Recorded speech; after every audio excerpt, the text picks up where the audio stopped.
Well, Sean is stretching. He's got his cool streetwear stuff up. I wore swag from our guest's company today, just to be. Oh spirited. So I've got my Bilt. Where is it? Somewhere. Boom. Ooh, very cool. That is pretty good swag. Speaking of, okay, so we had someone from Bilt. Sean, tell me more.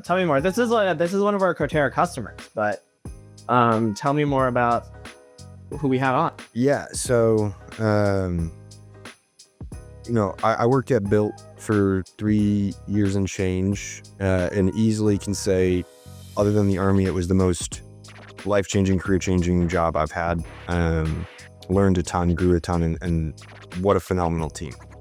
And we deliberately did not have anyone on from Bilt for a very long time, because I was scared that it would look like we were, just interviewing people from my company and like turning it into a Bilt marketing channel. And there are just too many brilliant people at Bilt not to talk to all of them if you start talking to them. Yeah, we should really just have more people on from there, because it's just everyone that I talk to at that company just kind of gets it, Dude, they're incredible. They just kind of get it. But we kicked it off today. We had our first ever Bilt employee on, and we had Dan Budick, who is the senior director on the customer experience team. Yeah, I love Dan. We've been working with Dan for the last year and a half ish, kind of around the time that we started the podcast, honestly. And that team is just they're just so excellent. Like, every person who works on there is very, very good at what they do. Dan is the person that at least my team interacts with the most, I think, at the company. But they're just, incredibly smart, very fast moving, very forward thinking. And it really comes across in the episode, right? Like, it really comes across that Dan does not view his job as just doing customer experience. He views his job as improving the customer experience, which are two very, very different things, right? Because one is being reactive, and one, as Dan brought up, is being proactive, right? One is, my job is to make customer support as efficient as possible, and the other one is, my job is to make customer support and experience as efficient as possible by making sure that we take the problems and actually try to solve them at at the highest level, rather than just deflect them or do something else. There's kind of two routes that I see, and that's the one that they take, which is why I love working with them. Yeah, I mean, everyone on that team really cares about their users and customers and members, and I think, to your point, right, we talk about KPIs a lot. I mean, the first part of this podcast name is numbers. It's not like they ignore the traditional kind of CX metrics. They look at deflection rate, they look at time to first touch, they look at time to ticket close, they look at all that stuff, but they don't miss the forest for the trees by over indexing towards those numbers. And they do instead look to what is that cascade down to from an actual user perspective. If we're deflecting, are we successfully deflecting, or is it just someone abandoning? Were people who wrote in able to successfully complete that task, immediately, but also the following month, right? If it's a rent payment issue, were they able to pay rent successfully today when I write in, but also next month? And am I back on track with success? And so I do think that, from the leadership team all the way down, but I mean, Thatcher, who leads the experience team, Dan, who really drives a lot of the day-to-day stuff, they are so focused on just actually improving the customer experience and not putting band-aids on things. And I think it's so cool to see. Yeah, I think that's a good place to transition over the episode. Everyone enjoy our episode with Dan Budick at Bilt.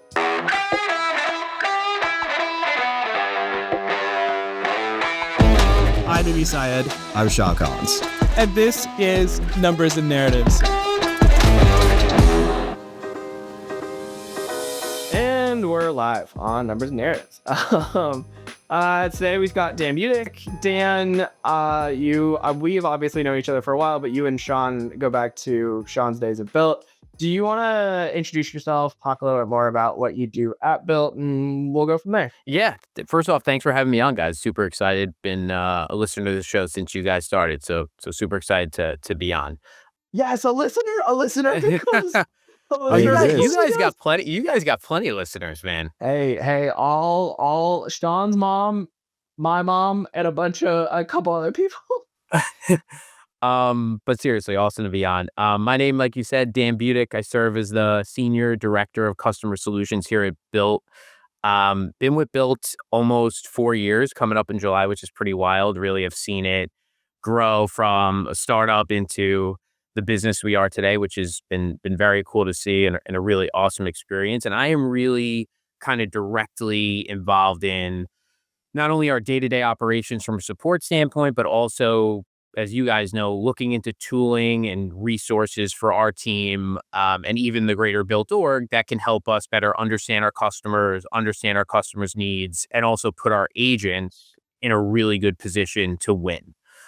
So we're constantly evaluating data. We're constantly evaluating how our agents are doing, and we're trying to get smarter and continue to get smarter to make those evaluations. That's super cool. So I mean, yeah, you've been at Bilt like 4 years, right? Almost pretty wild. That is crazy wild. It was it's like 3 years ago was the big Wells Fargo launch, right? And so like if you look back before that launch when it was still kind of like invite only, through today, how has sort of the role of CX changed? That is a great question. So I think, like any startup, you kind of open things up and, you're trying to understand your customers and you're trying to understand what are the challenges your customers are facing so you can not only figure out ways to support it, but also go back to kind of the broader org and relay those things and display them in the best way possible to get changes done. I think the biggest change we have continued to take as a customer service, customer experience org is going from kind of a reactive state to a proactive state. And I think that is, especially with AI in the mix now, that is constantly evolving and constantly changing.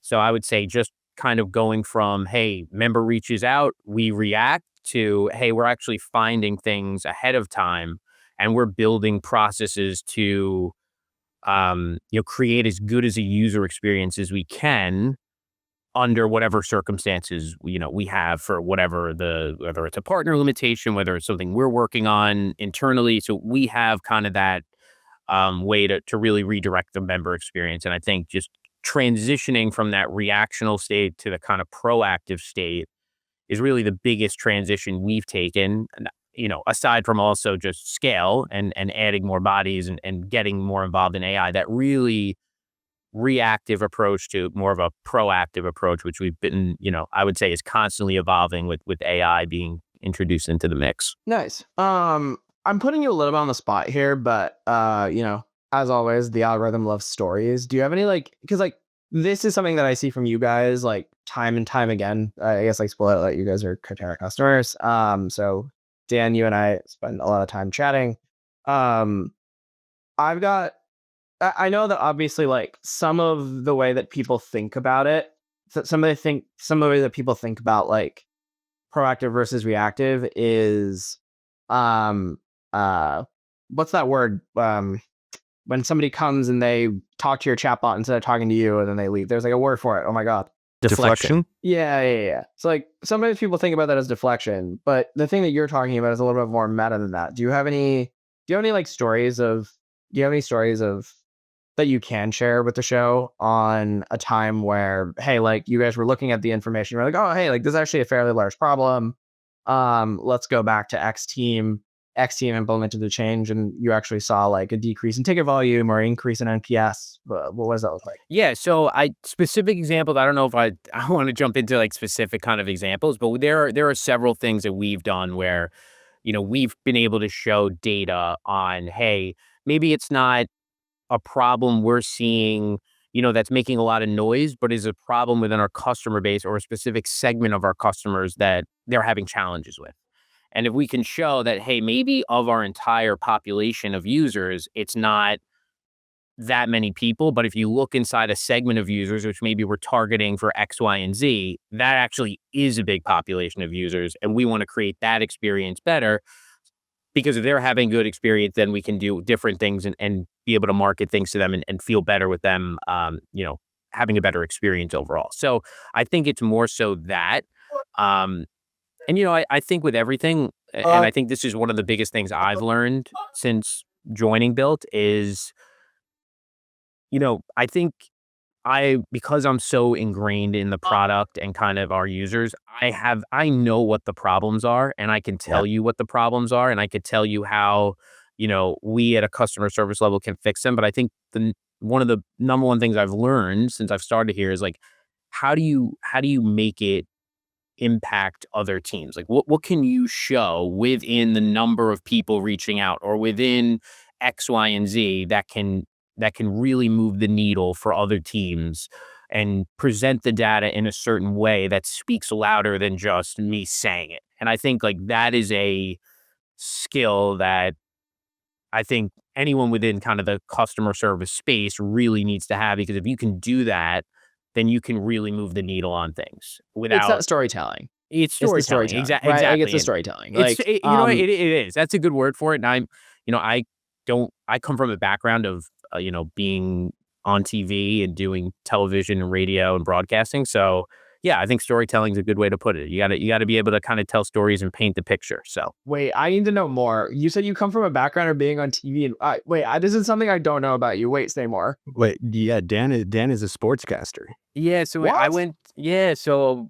I went to college. I went to Ithaca College, upstate New York, with dreams and aspirations of being a play-by-play broadcaster for on radio and TV, and I did a That's lot of it in incredible. college.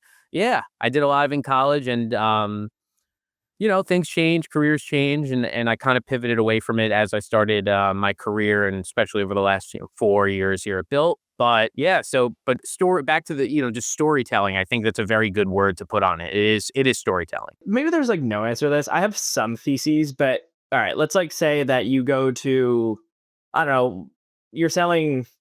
We can use a built example. I'll just make up a makeup thing because I don't actually know you guys' numbers off the top of my head. But you're like going to like the payments team or something like that, and you're saying, hey, like we're seeing an increase in tickets around X factor. How do you get them to care, right? Because like the thing that I find most common is your guys' team I think like has a lot of it seems like you guys have like a decent amount of leadership support. So like people are like, hey, like we're going to use this as like our main data center on understanding like what is going on with our product and our service. But how do you get people to care, right? Because like everyone has their own KPIs that they're trying to hit. And if you're going to a team being like, hey, like you should work on this instead of that, like how do you justify in the larger context of the business, right? Like some of it is like ticket volume, but that affects you more than it affects them. If you're trying to make the case to like an engineer that they should drop what they're working on or fix, I mean, I find this as a problem, right? Like when I go to our engineering team, like there's always trade offs. And I'm curious to see how you recommend people take recommend to our listeners that are maybe in the same position as you but not as practiced at it, how you take that approach. So I think there's not one answer. I think, because I agree with you, it is tough. I think it's really depends on who your audience is and what you're trying to convey. So in your example of like payments, if there is a payment issue or a payment question that a lot of people are asking, I think you really got to dig in the data and see, hey, is this issue impacting the number of people making payments?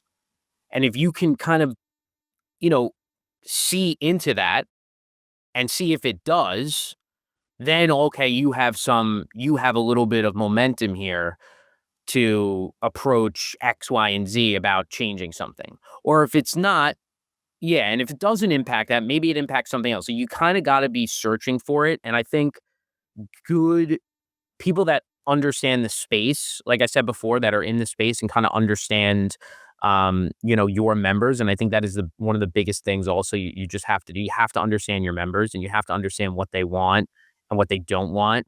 And if you do that, then you kind of have a little bit of like that first pass of like, okay, I know I need to look into this more. I know I need to investigate more. Is it impacting uh, payments? Is it impacting a specific user base? Like maybe, like back to kind of my point before, is like maybe there's something that's impacting such a specific amount of users that it's so small to your entire user base compared to your entire user base, but within kind of a specific segment of people, it is a lot. So if you can, you kind of got to be creative with it. And I also think like, potentially the people you're talking to really depends as well on how you shape the conversation. But a lot of it is back to what you said, storytelling and being able to shape it in a way that can move the needle. And listen, sometimes it doesn't happen. I think like that is also something as a uh, you know, operations, customer service person, you really got to understand that like, hey, you might identify something that is a problem or you think it's a problem, but it's not as big as a problem as maybe you initially thought. And, you put it down on a list of things to circle back with X team about in 6 months, in 4 months. And in the back of your head, you're tracking that issue. So you can say, hey, like, I know 4 months ago we spoke about this and it wasn't a big issue, but actually over the last 6 weeks, just kind of been taking a look and we've actually seen an increase in this. Like you kind of got to have that like two, two, two-way approach. It's like the things that are like P0 now.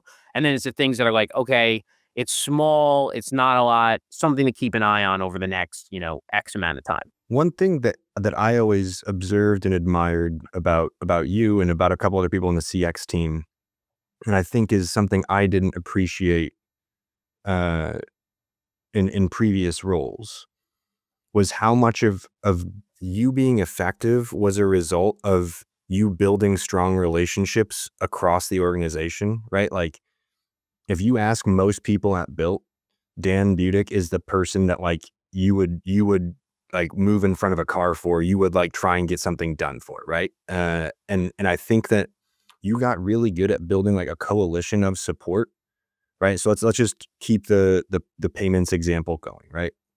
And so for anyone who hasn't figured out what Bilt is, in the year and a half we've been doing this, in the year that I did this while I worked at Bilt, right? It allows you to pay rent and a bunch of amazing other things, and you get benefits in your home and neighborhood and when you travel. I think I botched that line a little bit, but it's close to that. I love that. That I was love good. That you That was use this good. line. I love that you use this line, by the way, because like Built to me, like yeah, that's one aspect, but like there's a lot of other stuff too. So it's funny that like Bilt's so cool. It's everything. But yeah, the neighborhood rewards thing is I like the that's the sort of like brand yeah, classification that you guys go with. so that's actually the example I want to bring in, right? So let's say we have a payments issue. Let's say we can even get specific, and this is all made up. I want to be very clear to anyone listening. This is made up and hypothetical. But let's say there's like an issue with check payments, right? So now you can go and maybe it's a small enough issue. The payments team's like, cool, we'll get to that in like 2 months or something. I don't know. But you could go to a different team and say, hey, these members aren't going to have successful payments. That means they're not going to use the app for other things. That means they're not going to hit your KPIs either. And so we're going to lose all these users we just acquired because they had a terrible experience on one of their first payments, right? And so now you have the acquisition team, you have the neighborhood team, you have all these people also chiming up. I'm like, yo, we need to get this fixed, right? And I think that, I think my first week at Bilt, Dan and Michael came with me like, we're going to have a weekly meeting and we're going to talk about CX tickets and how the marketing team impacts those and can help with that, right? And we had a weekly meeting, eventually turned to bi-weekly, and then it eventually turned to monthly. But like you made a point to, from day zero for me, get your hooks in me and say like, we're going to be tied at the hip on this and we're going to solve some problems, right? I think that's an incredible skill. Yeah, I think that's a good point. Relationship building is a big part of it. And I appreciate you, the kind words. I don't know if I'm deserving of all that, but thank you. Um, relationship building is a big part of it. And I think you just got to know what you're talking about too. Like you got to be able to go to a marketer, go to, a product person, go to an engineer and really present the case in a way that tells the story. And it could be, based on an inbound someone sends, based on a post on a social media site, based on just what I'm seeing, observing members, interacting with our chat bot. Like there's so many different things that you can pick up on that if you could just kind of take it the extra mile. I actually learned this. It's funny, back to like my sports background, but I actually learned this working at CBS. My first job out of college was at CBS Sports. I was a researcher. So I would kind of help the talent out with research for games. So if I was, if I was on the Bills Falcons game, I would put together a game booklet and send that to the people going on the road and doing the game. So maybe Kevin Harlan was doing the game. He would get kind of my notes on the game. And, obviously, if you watch sports and kind of the way it works is like the game isn't based on the numbers and the statistics. The game's based on what's happening on the field, but the numbers and the statistics, can support that. They can support it, and you never know when there's like an entry point where Kevin Harlan, oh, that's, Josh Allen, that's his sixth game in Atlanta in a row that he's been here with, 350 or more passing yards. Like you never know when that stat could find its way to be productive. And I think like I've taken that approach here in a sense that like, yeah, I'm not talking about Josh Allen's passing statistics, but maybe I'm talking about our users in network at a property.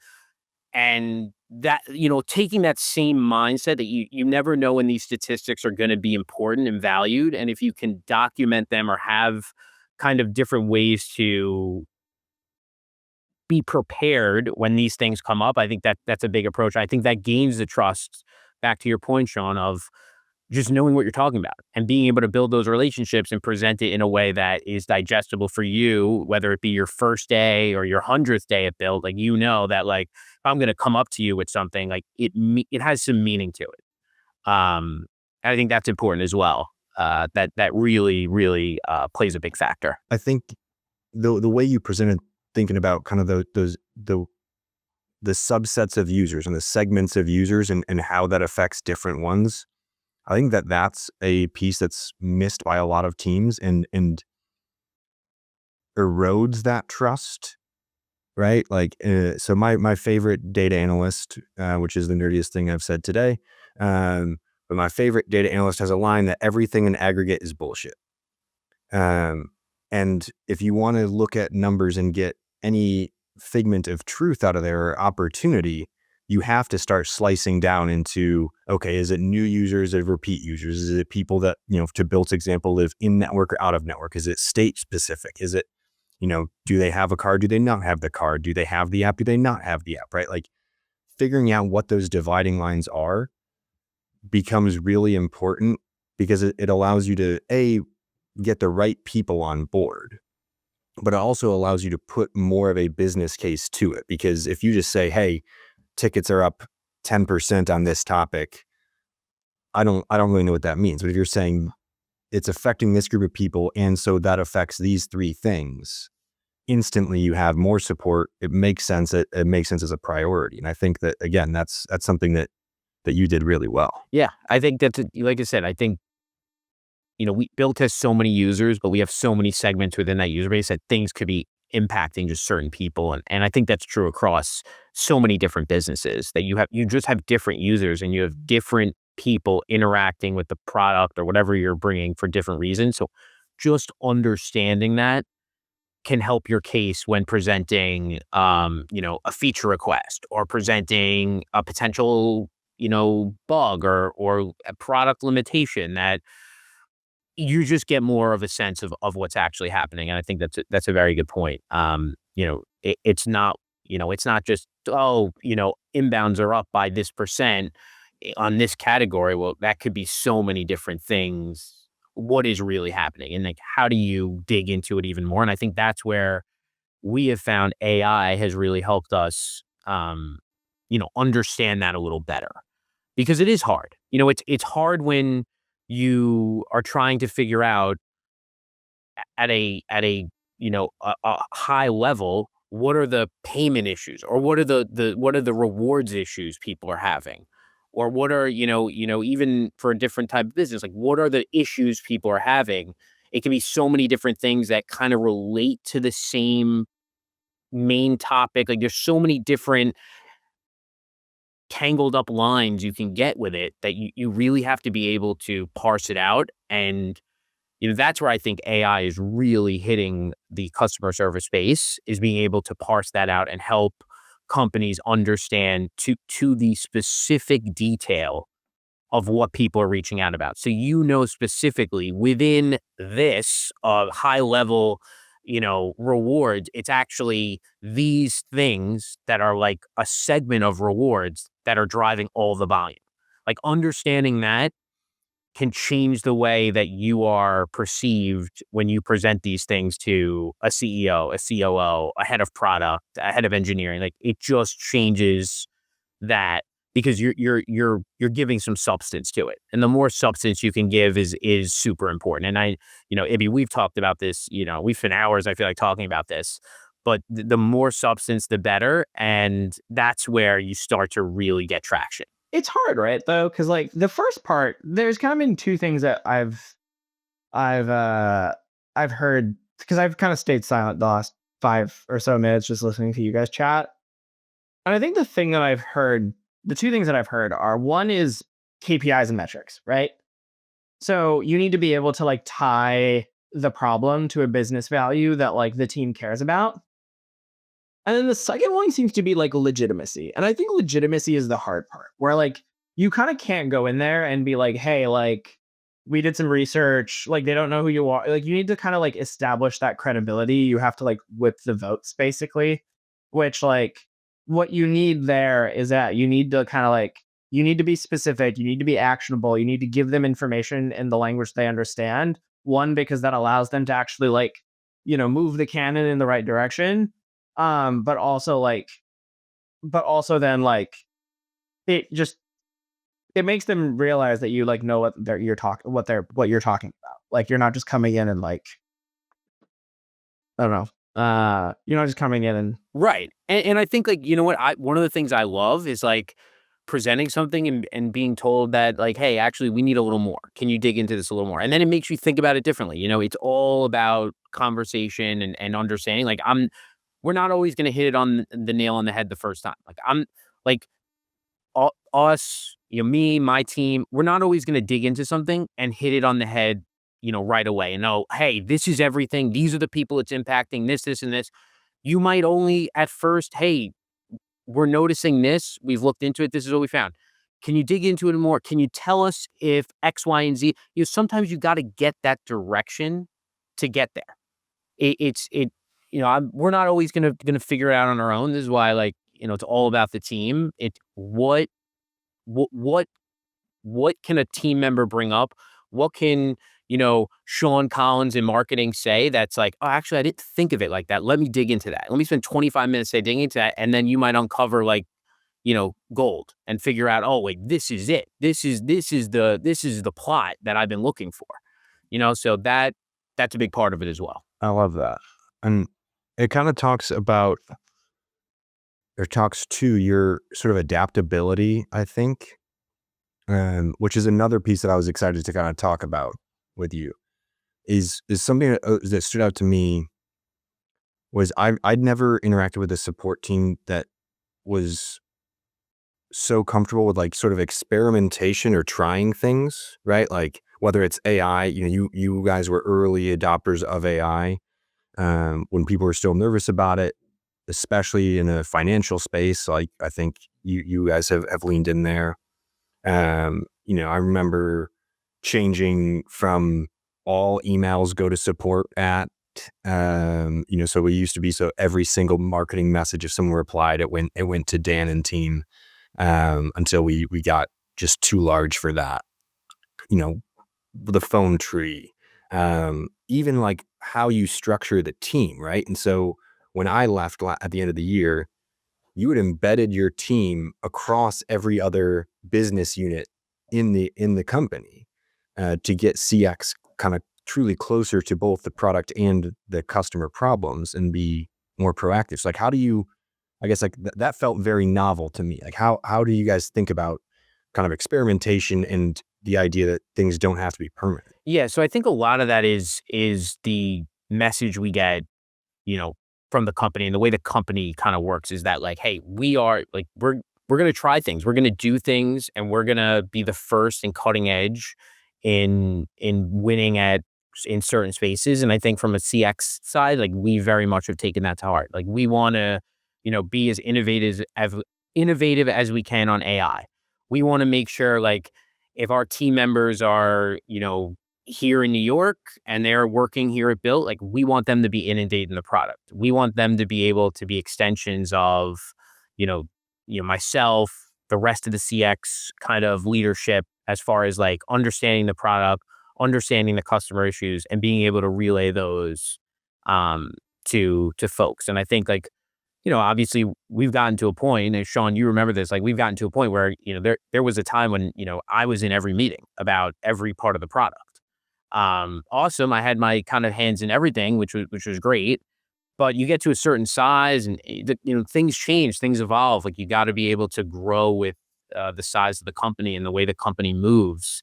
And I think part of that naturally is empowering people on the team to be more involved in certain things, report back on what they're seeing, dig into the data themselves. Let's talk about it. Let's figure out ways to improve. And I think like getting the opinions and getting the thoughts of people on the team is important, because then it's not just me thinking it through. Like it's not just someone else thinking it through, but and now like 4 or 5 people across the entire business units that are really understanding what's happening, and they're presenting details with their opinion and their flavor on it.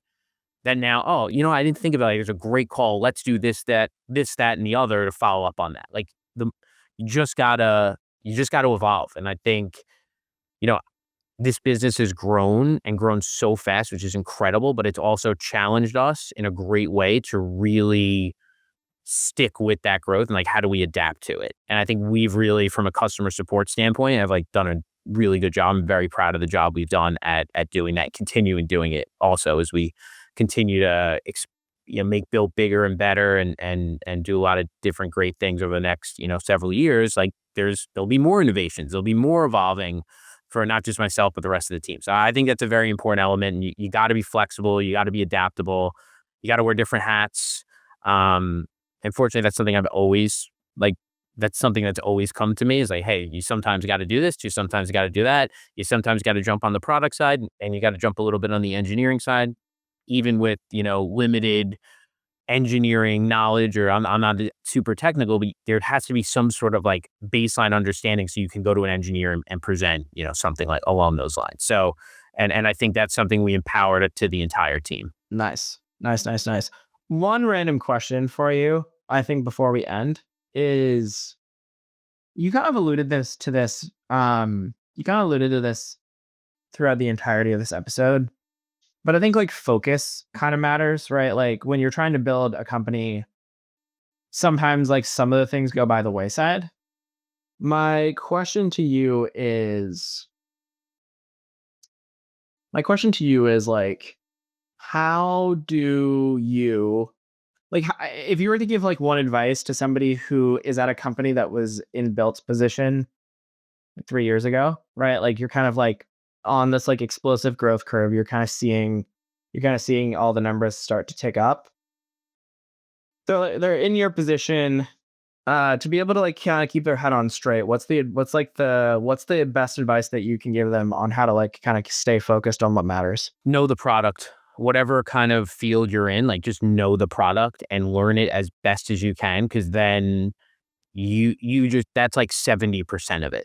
And if you know 70% of it, the rest of it is okay. You understand the customer base, you understand how they're interacting with you. But if you just know the product really well and get really good at knowing what users are doing and like the way they're going to interact with it. If it's Bilt, they're paying rent, they're doing, they're dining, they're paying their card fee. Like if you just know those flows and how people can get to certain places and those different entry points and really anything about the product as a whole, I really think that is a huge, huge, huge part of it. And, that is something I harp to new folks we bring on the team is like learn the product really well.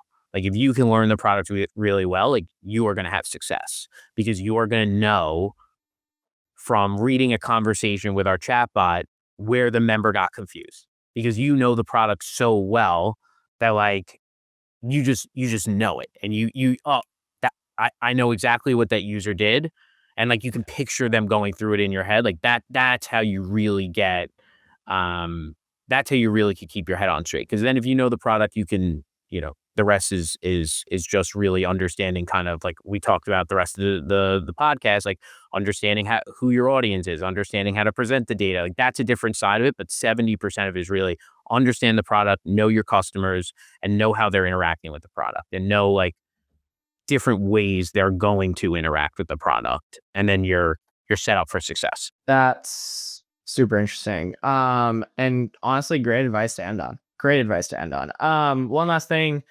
I don't know. Do you have anything on a pub? Anything that you want to say about where people, if you want to be found, where do our listeners find you? Anything to pub? Yeah. If there isn't, that's totally fine too. And nothing really. Just sign up for Bilt. Yeah. Sign up for Bilt. Yeah, if you want to get in touch with Dan, just go to biltrewards.com, sign up, and then hit the chat bot and message in, Yeah, I'll be right there. I'll be right there communicating with you. Tell them you heard me on Numbers and Narratives. Incredible. Awesome. Dan, thank you so much. And this was a great episode. Our best ever. A lot of fun. Thanks for having me on. Super appreciate it.